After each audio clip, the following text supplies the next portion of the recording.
কতদিন পর দেখলাম তাহলে।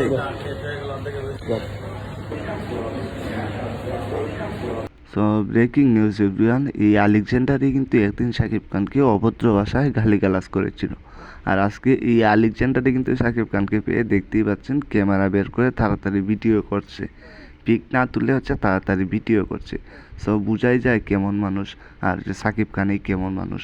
আপনারা তো জানেন যে শাকিব খান কিন্তু সবসময় হচ্ছে নীরব থাকেন, হাসি খুশি থাকেন, কাউকে কোনো ধরনের হচ্ছে কটূক্তি করেন না, যাকেই পান যেখানেই পান সবসময় আদর যত্ন করেন, ভালোবাসেন। এর আগেও আমরা দেখেছিলাম যে এয়ারপোর্টে দেখা হয়েছিল আরিফিন শুভর সাথে, তাকেই কিন্তু কোলে টেনে নিলেন বা বুকে টেনে নিলেন। এবারও আলেকজান্ডারকে দেখতেই পেলেন আপনারা যে বুকে টেনে নিলেন। সো এ থেকে বোঝাই যাচ্ছে যে কে কেমন নায়ক বা কার মনটা কেমন।